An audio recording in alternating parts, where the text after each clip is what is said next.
Cube Radio.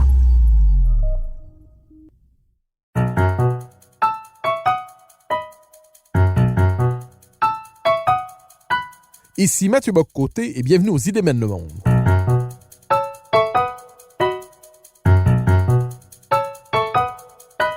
À travers le regard des intellectuels québécois et européens, nous chercherons à comprendre les grands débats qui façonnent notre époque.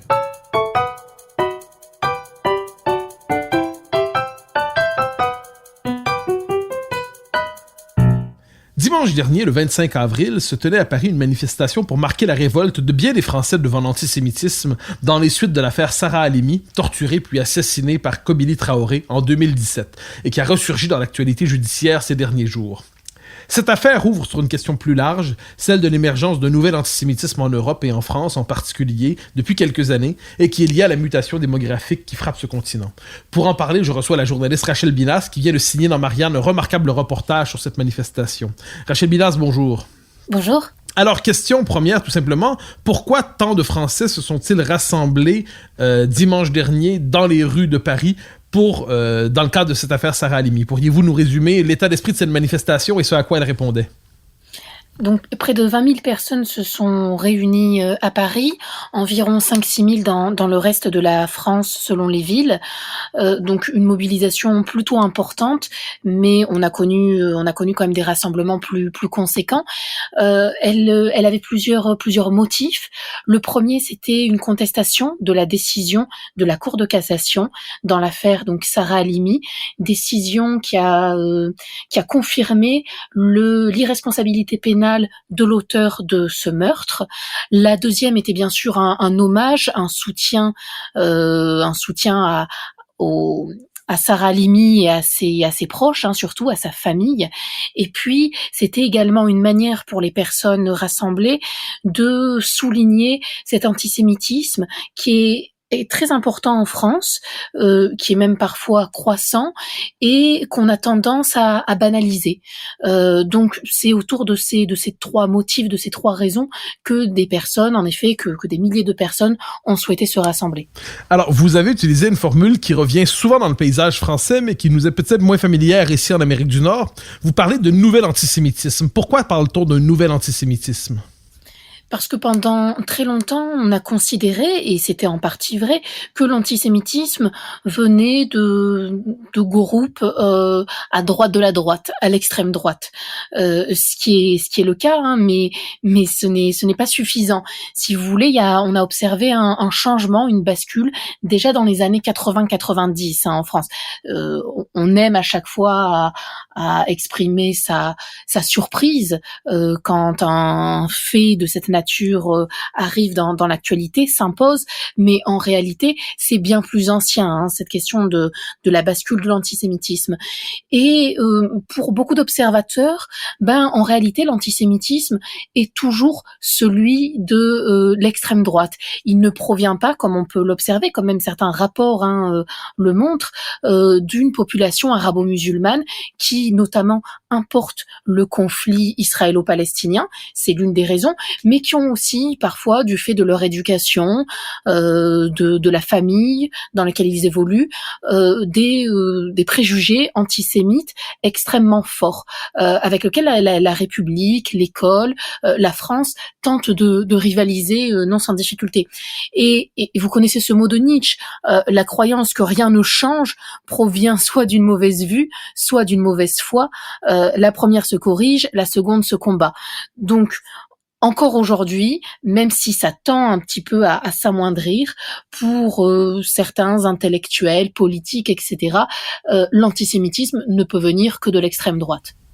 Alors, nouvel antisémitisme, vous l'avez évoqué, ça fait quelques décennies déjà, pourtant une forme d'étonnement chaque fois, une forme d'étonnement étrange, comme si chaque fois c'était la première manifestation de cet antisémitisme. Pourriez-vous nous donner des exemples de cet antisémitisme qui frappe aujourd'hui la société française? On connaît le cas de Sarah Halimi, que vous pourriez peut-être nous résumer un instant ce qui est arrivé à Madame Halimi, mais plus largement, donnez-nous d'autres exemples, peut-être moins violents, peut-être tout autant, mais qui donnent un portrait d'ensemble de la situation aujourd'hui, cette persécution nouvelle des Juifs dans le cadre de ce contexte, de ce nouvel antisémitisme. Pour revenir brièvement sur les faits, dans le cas de Sarah Halimi, ça se passe en 2017, on est à Paris, quartier de Belleville. Sarah Halimi est une dame d'un certain âge, une grand-mère, qui a été directrice de crèche, qui était médecin également. Elle dort chez elle, et son voisin musulman, Kobili Traoré, va s'introduire donc par effraction en escaladant le balcon chez elle, va pendant plusieurs dizaines de minutes la rouer de coups, la frapper, la traîner jusqu'au balcon avant de la défenestrer. Pour avoir accès au dossier, je peux vous dire que donc ça a été long. Il a utilisé bien sûr des insultes comme Shaitan, qui veut dire le diable, en lui expliquant qu'elle allait payer, Allahu Akbar, enfin les espèces de slogans maintenant devenus tristement habituels dans le paysage français lorsqu'un acte terroriste se commet. Et donc ensuite il la défenestre, elle va mourir, et donc tout ça avec la police présente. La BAC était présente, les services les forces de l'ordre françaises, et n'ont pas souhaité intervenir. Elles expliqueront qu'elles n'avaient pas reçu l'ordre, la consigne d'eux, mais si vous voulez, ça va durer pendant 30 minutes. Des voisins vont également crier, demander de l'aide pour Sarah Halimi. Rien de ça va ne se passer, et donc le meurtre aura lieu. Donc ça, on est en 2017, mais c'est pas la première fois que des meurtres, des crimes touchaient les Français juifs. On se souvient peut-être que vous vous souvenez de l'affaire du gang des barbares. Ilan Halimi, en 2006, qui a été séquestré, torturé pendant près d'une semaine par ce qu'on a appelé donc le gang des barbares, au motif que il était juif et donc certainement riche, et alors qu'on parle d'un vendeur en téléphonie mobile. Et puis il y a également l'affaire Mohamed Merah, qui en 2012 assassine des enfants dans une école juive qui avait encore la tétine à la bouche, en leur mettant des balles dans la tête. C'est quelque chose aussi qui a marqué comme ça l'histoire de la criminalité antisémite, si je puis dire, en France. Mais à l'époque, la mobilisation n'était pas celle qu'on a pu connaître pour, par exemple, Charlie Hebdo ou Muriel Knoll, parce que il y avait l'idée quand même, plus ou moins consciente, que c'était une affaire entre juifs et arabes. Ça se passait dans une école juive, les victimes étaient des juifs, le terroriste était donc Mohamed Merah, un musulman, et donc en un sens, ça concernait pas vraiment la France. Pour des tas de Français, c'est dramatique, mais c'est en lien peut-être avec le conflit israélo-palestinien. Tout ça est très loin de nous, donc on ne va pas y prêter attention. Or, je pense dans toute société, la situation, la condition qui est réservée aux Juifs dans un pays en dit long sur la bonne santé ou pas d'une société. Et à partir du moment où un pays n'arrive pas à protéger ses Juifs, il va pas protéger en réalité grand-chose. Mais on a mis du temps à comprendre que tout ça s'inscrivait dans un contexte plus large. Pourtant, on a quelques rapports, je pense par exemple au rapport annuel de la Commission nationale consultative des droits de l'homme 2004-2005, qui explique que les interpellations avec présentation à la justice pour des actes antisémites concernent principalement des personnes appartenant au milieu arabo-musulman. C'est quelque chose qui est encore inaudible pour une partie du monde intellectuel, médiatique, universitaire. Alors, vous avez évoqué des crimes particulièrement odieux, vous avez parlé donc de meurtre, d'assassinat. Quand on lit un peu sur cette question, on se rend compte que ça ne se limite pas aux exemples que vous avez donnés qui sont en eux-mêmes atroces. Vous avez, je crois qu'on pouvait lire dans la presse il y a un certain temps, par exemple, le cas de certains endroits, il n'était plus possible de scolariser des enfants juifs dans certains quartiers, dans certaines villes, dans certains territoires, parce qu'ils risquent la persécution, et les autorités décident de déplacer ces enfants plutôt que de les protéger, comme s'ils s'avouaient impuissants devant cet antisémitisme nouveau. Est-ce que de tels cas sont exceptionnels, absolument rares, ou est-ce que ce sont des événements qui ne sont plus des faits divers, mais des faits sociaux finalement? Ils ne sont pas exceptionnels et je dirais même ils ont tendance à se multiplier. Le nombre d'établissements publics dans lesquels les enfants juifs ou d'origine juive, réelle ou supposée, ne peuvent pas être scolarisés a tendance à augmenter.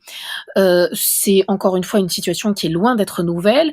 Je vous renvoie au rapport Aubin de 2004, Jean-Pierre Aubin qui a écrit là-dessus et qui a publié d'ailleurs récemment l'année dernière comment on a laissé l'islamisme pénétrer l'école. C'est un ancien inspecteur général de l'éducation nationale, mais ces cas, en effet, ces cas relèvent pas du tout du fait divers et ne peuvent surprendre quasiment plus personne.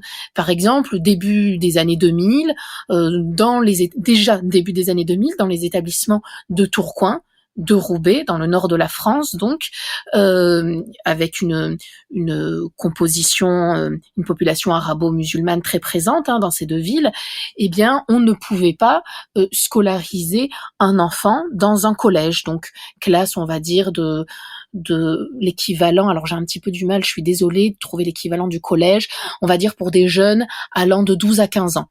Et le recteur de l'académie était très clair.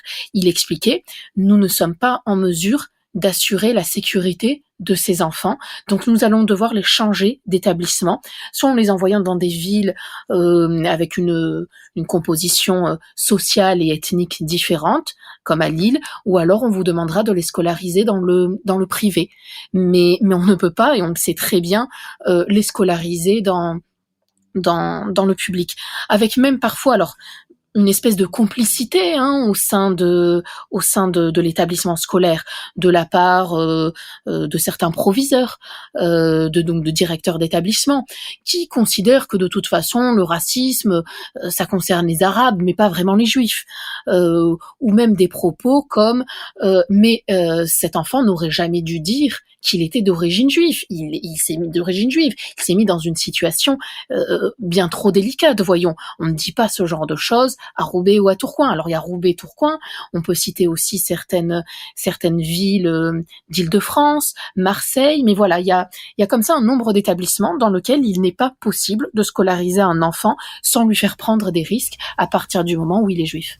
Alors, on a évoqué quelquefois, j'ai souvent retrouvé cette expression, vous me direz si elle est trop polémique, mais le fait qu'en certains quartiers où ils étaient historiquement implantés, il y a eu une forme de nettoyage ethnique implicite à l'endroit de la communauté juive, c'est-à-dire ils étaient présents, ils ne le sont plus, l'environnement est devenu suffisamment hostile pour qu'il ne soit plus possible pour eux d'y habiter d'une manière ou de l'autre. Donc, en quelque sorte, même si la formule, vous me direz, est-ce que la formule, elle est excessive, mais est-ce qu'elle correspond aussi à une réalité?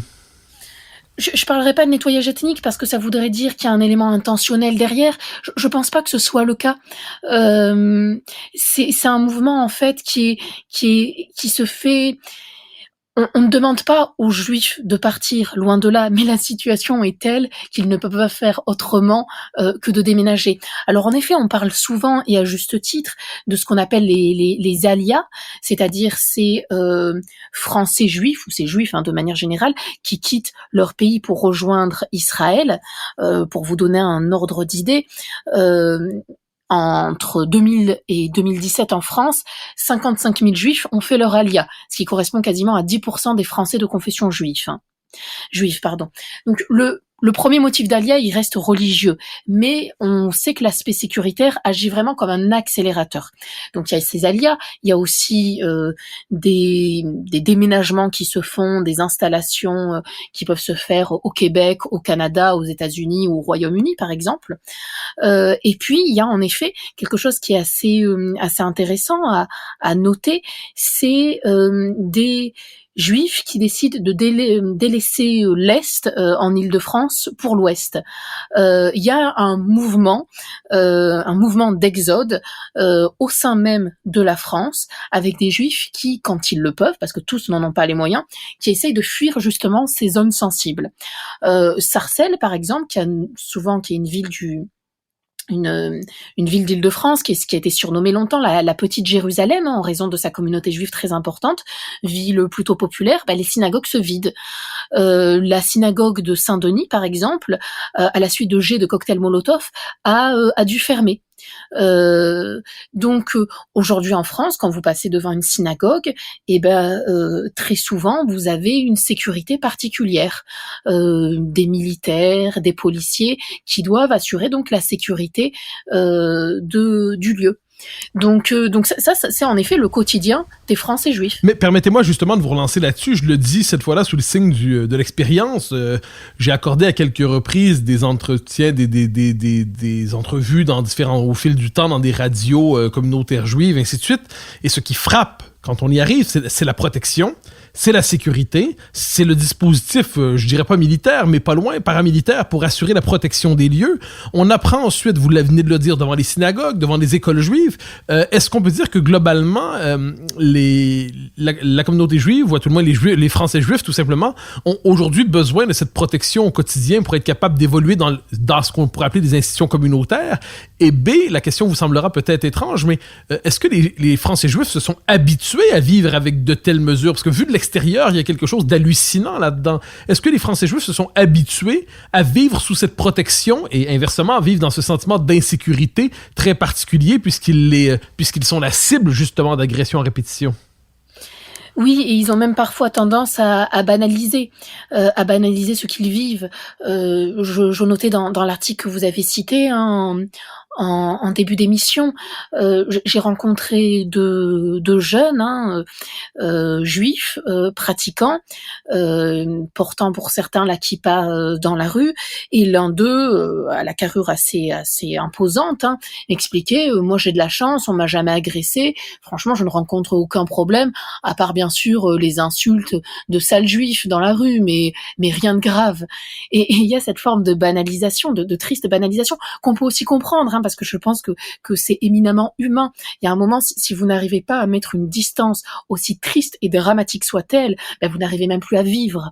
Mais en effet, des délits, parce que c'est un délit, on n'insulte pas les gens de sales juifs dans la rue, voilà.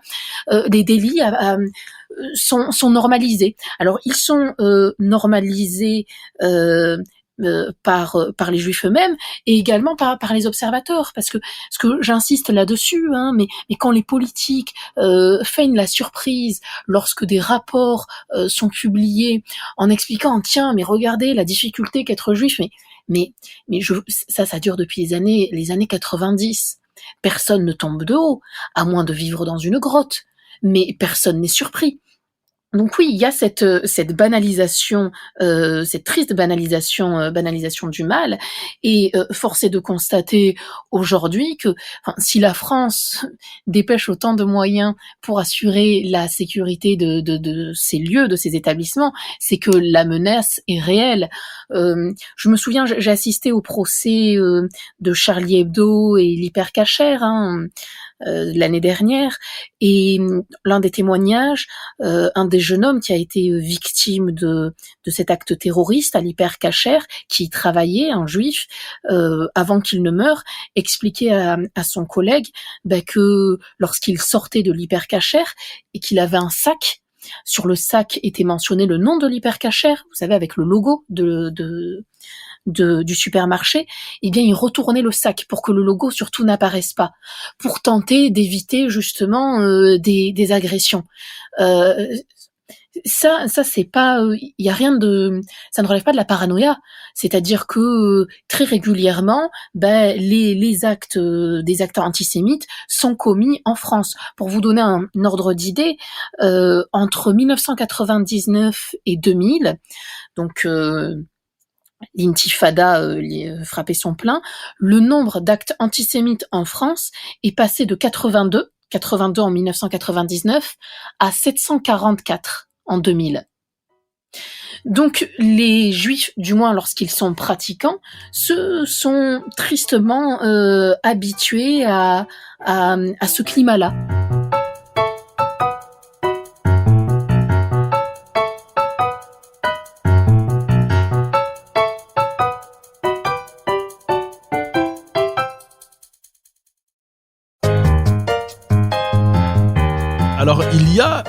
parce qu'il y a plusieurs manières, je crois, pour les Français juifs de s'inscrire dans l'espace public. Hein. C'est-à-dire, il y a ceux qui ont une identification d'abord à la communauté, vous me préciserez si je me trompe. Il y a ceux qui ont d'abord une forme d'identité très républicaine, très laïque, très laïciste en quelque sorte.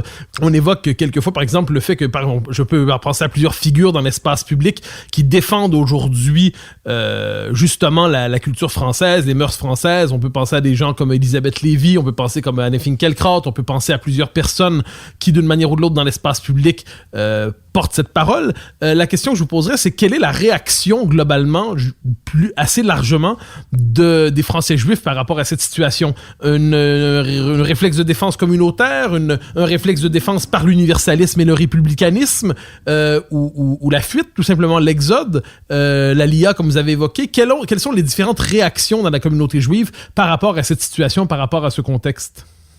Il y a en effet les Français juifs extrêmement républicains qui ont été biberonnés justement aux valeurs de la République, à l'amour de la France et qui ne souhaitent pas, hein, de toute façon, qui ne souhaitent pas partir et qui et pour eux, il y a qu'un pays, c'est la France. La perspective d'Israël, ça va pour des vacances, mais on ne s'y installe pas. C'est pas quelque chose qui est forcément envisageable.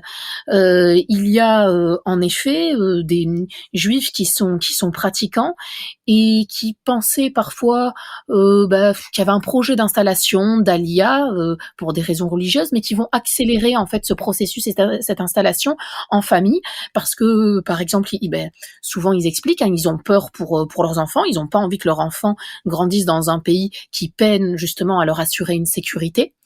Il y a également ces Français juifs qui, eux, choisissent de s'installer, je l'ai dit, au Québec, au Canada, au Royaume-Uni ou aux États-Unis. Il y a tout ça qui, en effet, qui cohabite, qui existe, en gardant à l'esprit quelque chose, hein, c'est que la France est le pays d'Europe qui compte à la fois le plus de juifs et le plus de musulmans, avec donc toutes les difficultés aujourd'hui à exister, pour ne pas dire coexister. Est-ce qu'on peut dire que les Français juifs se sentent abandonnés par la France? Je m'explique. J'ai entendu à quelques reprises cette formule. Vous avez vous-même évoqué le poids des communautés. Et j'ai entendu souvent cette formule au fil de conversations en France. Il y a 700 000 juifs en France et il y a 7 millions de musulmans en France. Sachant la dynamique électorale propre à la démocratie, la communauté juive est de plus en plus abandonnée, elle est de plus en plus négligée. Et donc, est-ce qu'il y a ce sentiment d'être abandonné? Est-ce qu'il y a ce sentiment que... Je donne un exemple, vous avez évoqué, je crois, dans votre article, on entend quelquefois l'antisémitisme ne concerne pas d'abord la communauté juive, ça concerne l'ensemble de la communauté nationale. Ça ne vise pas... le sort réservé à Sarah Halimi ne devrait pas heurter simplement la communauté juive, mais tous les Français, quels qu'ils soient, quelle que soit leur confession. On entend le slogan. Est-ce que pour vous, le slogan est ancré dans la réalité ou est-ce qu'il ne s'agit finalement que d'un slogan? Non, en effet, beaucoup de Français juifs se sentent abandonnés, voire même communautarisés malgré eux. En effet, l'affaire Sarah Halimi, elle est juive, mais elle est française avant tout. Elle est française et elle a été assassinée en France. Elle a été assassinée à Paris. Il y avait cette volonté justement hier au cours de la mobilisation, alors ce qui a rencontré plus ou moins de succès, hein, mais justement de vouloir montrer que ce n'est pas la communauté juive qui est concernée, qui doit être concernée par l'antisémitisme, mais l'ensemble de la France. Et bon nombre de Français juifs ont l'impression que en effet leur cas n'intéresse pas ou peu, trop faiblement. Vous avez parlé de 700 000 juifs, hein, il y en a moins en France, hein, on est plutôt autour de 500 000, 600 000 maximum. Et ce chiffre tend à décroître du fait des départs. Mais bien sûr qu'aujourd'hui, la politique se fait, hélas, en partie en fonction de la démographie. et que une population qui est plutôt intégrée, qui ne fait pas vraiment de vagues. Hier, la manifestation s'est terminée dans le calme absolu. Les voitures n'ont pas été brûlées.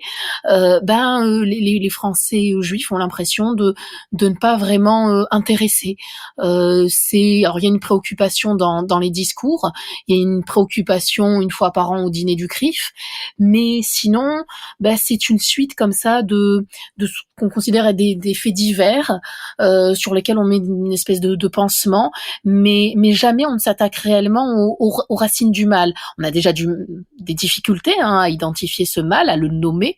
Alors s'attaquer aux origines encore moins.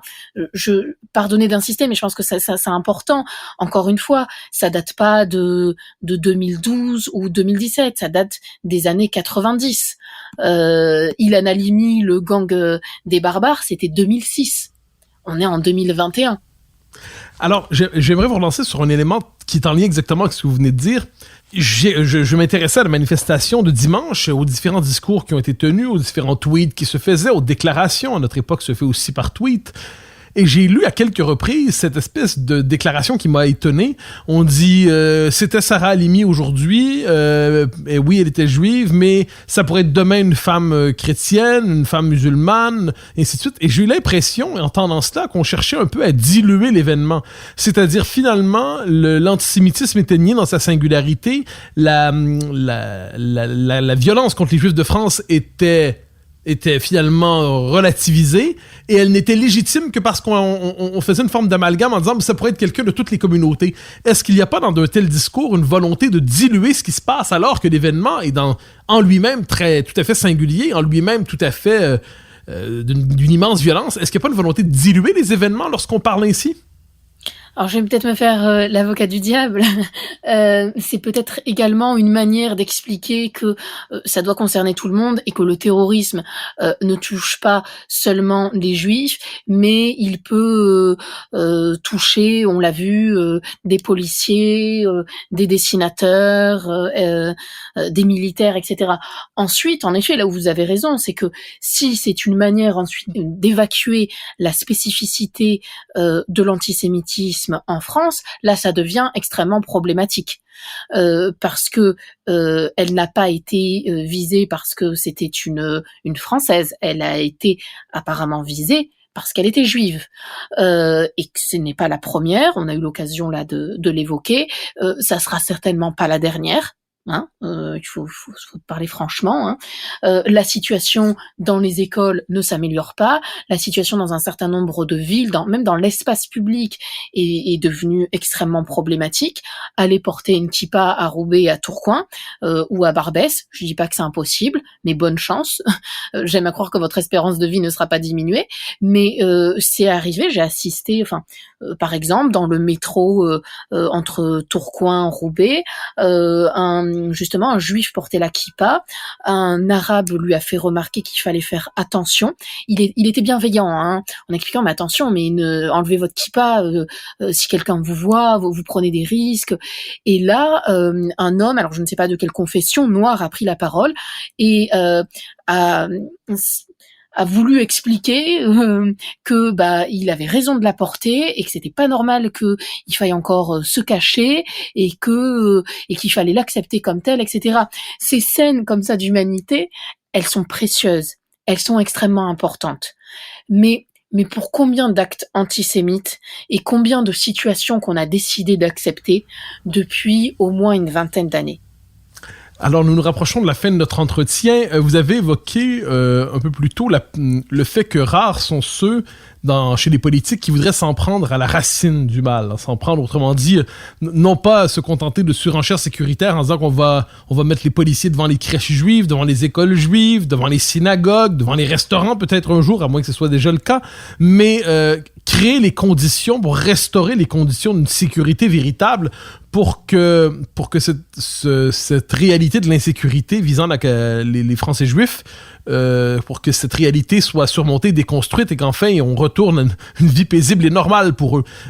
À quoi ressemblerait, je ne veux pas vous transformer en ministre de l'Intérieur, mais à quoi ressemblerait une politique qui permettrait véritablement d'éradiquer cet antisémitisme qui est de ce nouvel antisémitisme dont nous parlons depuis le début de l'émission?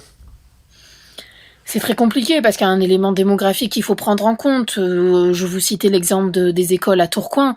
Quand il s'agit d'une école qui est à 70 ou 80% composée d'enfants d'origine musulmane, maghrébine, il y a un élément démographique qu'il faut prendre en compte, qui est très difficile. Aujourd'hui, on demande à la justice, on demande à l'école de faire en réalité le travail des parents. Parce que c'est quand même là que cet antisémitisme très souvent naît, c'est à la maison. C'est très difficile pour l'école justement d'apporter un contre-discours quand on sait que lorsque l'enfant va rentrer à la maison, il va entendre des paroles bien différentes. Donc j'ai pas de formule miracle.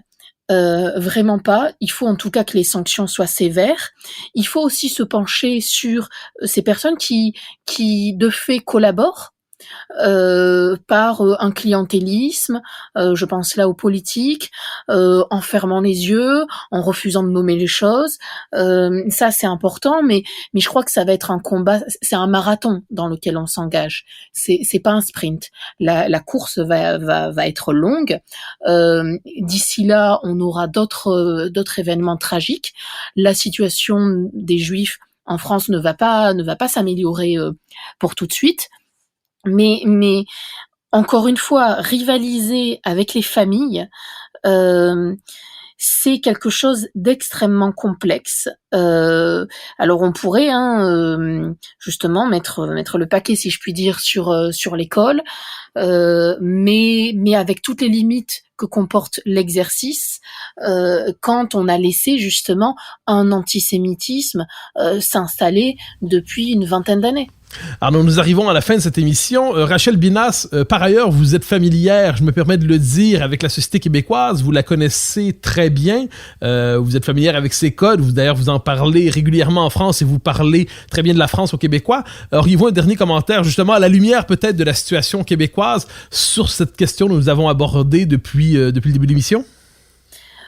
Peut-être un mot, quelque chose qui m'avait frappé parce qu'encore une fois la situation des Français juifs ne relève pas de la paranoïa, loin de là. Je suppose qu'il peut y avoir à la marge également de l'antisémitisme au Québec, loin de moi l'idée de le nier. Mais quelque chose m'avait marqué en début d'année. J'avais été très surprise en début d'année, si je me trompe pas, on devait être en janvier, de voir des rassemblements de juifs orthodoxes à Montréal qui avaient donc décidé de braver les consignes sanitaires, et lorsque la police donc était intervenue, les avait accueillis en expliquant que c'était des nazis et en criant à l'antisémitisme. Outre l'idiotie de ce type de réflexion, c'est également méconnaître, oublier ou même insulter la situation réelle de l'antisémitisme dans d'autres coins du monde.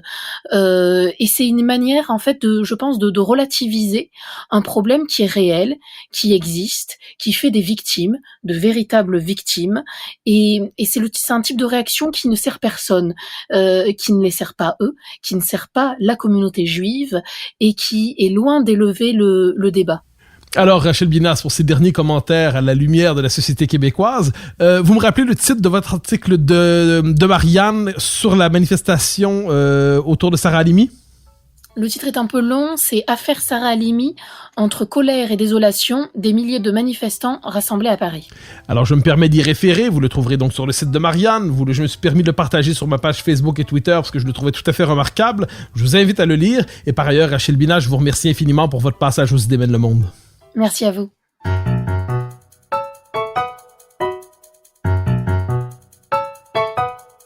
Chers auditeurs des Idées mènent le monde, vous pouvez faire connaître le balado sur vos réseaux sociaux en partageant les épisodes que vous aimez. Cela nous donne à chaque fois un fier coup de main pour faire circuler les idées. Aussi, si vous écoutez sur une autre plateforme que Cube Radio, laissez-nous un commentaire. C'est encore une fois un geste qui nous permettra de faire connaître la série à un plus grand nombre. Merci à vous d'être à l'écoute. Vous pouvez me suivre sur Twitter et sur Facebook. Vous pouvez également lire mes chroniques chaque mardi, mercredi, jeudi et samedi dans le Journal de Montréal. Vous pouvez également m'écouter chaque semaine à la Joute et sur Cube Radio, tous les jours à 10h, à l'émission de Richard Martineau. Animation et recherche, Mathieu Bock-Côté. Réalisation, Anne-Sophie Carpentier. Une production Cube Radio.